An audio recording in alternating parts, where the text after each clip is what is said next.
दर्जनों भाषा, सैकड़ों विधि, हजारों विधान हैं जो जोड़कर सबको साथ रखे वही भारत का संविधान है। नमस्कार, मैं हूं आपका अपना शुभाशीष मोइत्रा और आप देख रहे हैं बीसीसी न्यूज। सर्वप्रथम आप सभी शहरवासियों और प्रदेशवासियों को गणतंत्र दिवस की हार्दिक शुभकामनाएं। और आज गणतंत्र दिवस के उपलक्ष्य में बिलासपुर रेंज के आईजी आईपीएस रतन लाल डांगी जी ने दिया युवाओं को संविधान के प्रति जागरूक रहने का संदेश।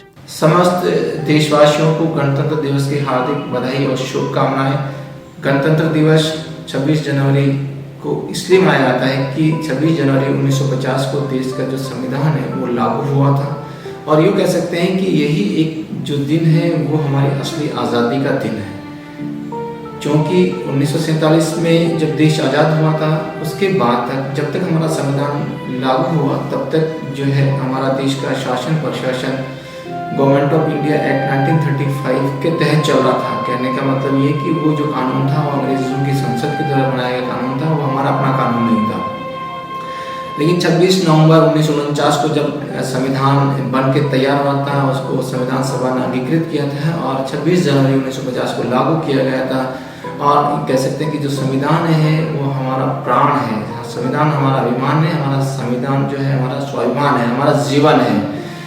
संविधान एक सर्वोच्च कानून है और ये इसलिए भी है कि इस संविधान का जो निर्माण है हमारे अपने लोगों के द्वारा अपने ही लोगों के लिए बनाया गया था और इसके द्वारा हम देश का शासन प्रशासन जो है वो संचालित किया जा रहा है। संविधान हमको वो ताकत देता है, वो अधिकार देता है जिससे कि हम इस देश का विकास कर सकें और अपना एक समाज का भी विकास कर सकें।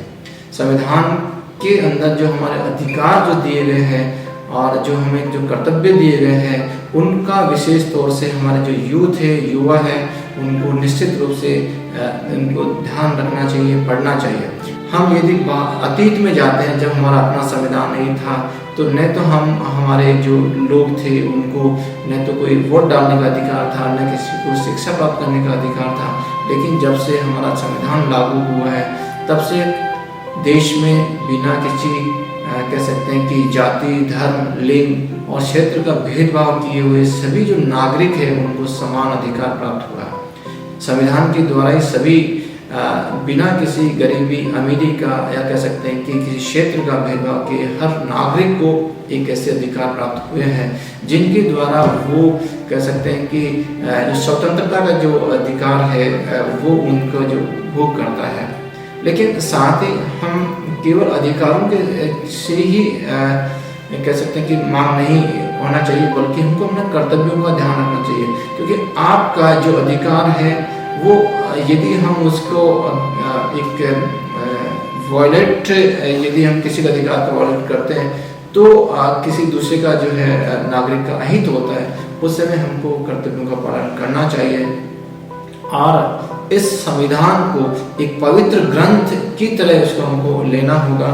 और हम देख रहे हैं कि हमारा देश का जो संविधान लागू हुआ उस समय बहुत सारे देश हैं जिनके संविधान भी लागू हुए थे, लेकिन जो संविधान सभा के द्वारा हमारा देश का एक विस्तृत संविधान तैयार किया गया था और देश के भविष्य को ध्यान में रख करके तैयार किया गया था, जो डॉक्टर बाबा साहब अम्बेडकर के नेतृत्व में जो तैयार किया गया था वो संविधान जो है देश को आज इस कह सकते हैं कि विकास के पथ पे आगे जो है बढ़ा रहे हैं। लेकिन हमारे साथ ही जो देश आज़ाद हुए थे और जहाँ पर संविधान लागू हुए थे वहाँ की स्थिति हम देखते हैं कि कई बार वहाँ लोकतंत्र की हत्या हुई है, वहाँ पर तानाशाही आई है। लेकिन जो देश का संविधान है वो समय के हिसाब से परिस्थितियों के हिसाब से जो है इतना लचीला भी है कि हमको किस तरह से कह सकते हैं जरूरत के हिसाब से उसमें संशोधन भी होते रहे हैं और आगे भी होते रहेंगे।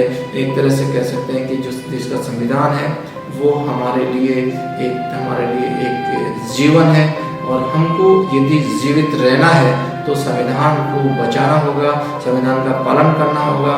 साथ ही जो समय के हिसाब से हमको अपने जो कर्तव्य है उनका भी पालन करना चाहिए। भारतीय संविधान का ही कमाल है कि एक साधारण परिवार में जन्म लेने वाला व्यक्ति देश का प्रधानमंत्री बनता है, राष्ट्रपति बनता है। और ये संविधान का ही कमाल है कि जिस देश में महिलाओं को एक दोयम दर्जे का समझा जाता था, वो इस संविधान के बलबूते पर देश की राष्ट्रपति बनी है, प्रधानमंत्री बनी है, न्यायाधीश बनी है, IAS IPS भी बन रही है।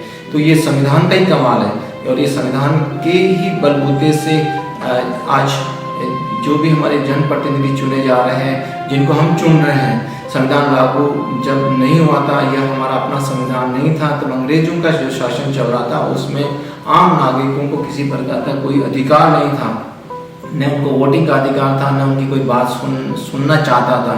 लेकिन जैसे ही भारत का अपना संविधान लागू हुआ, तब हमारा एक ग्रामीण क्षेत्र से जो व्यक्ति आता है, वो व्यक्ति भी इस संविधान के द्वारा जो समानता का जो अधिकार दिया गया है, उसके बलबूते पे वो संविधान के जो देश की जो संवैधानिक संस्थाएं हैं, सर्वोच्च संस्थाएं, वहाँ तक पहुँच रहा है। इसलिए हमको यदि आगे बढ़ना है तो संविधान को कह सकते हैं कि सम्मान देना होगा और उनमें जो प्रावधान दिए गए, अनुच्छेद दिए गए, उससे हमको अवगत होना पड़ेगा।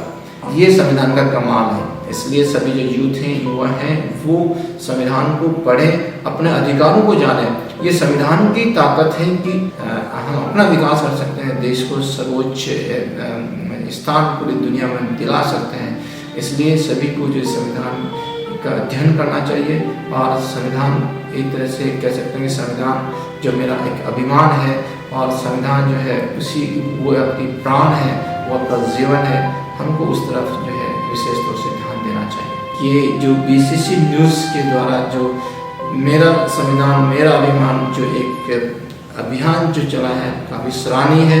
मैं इसके लिए BCC न्यूज़ को मेरी तरफ से बहुत हार्दिक बधाई, शुभकामनाएं देता हूँ। मेरा सभी युवाओं से और इस पूरे समाज के लोगों से एक अपील है कि सभी लोगों को भारत का संविधान निश्चित रूप से पढ़ना चाहिए और मैं तो ये भी कहना चाहता हूँ कि हर घर में एक संविधान की प्रति होनी चाहिए और जो हमारे विकास में, हमारे कह सकते हैं कि देश के आगे बढ़ाने में एक महत्वपूर्ण भूमिका अदा करें।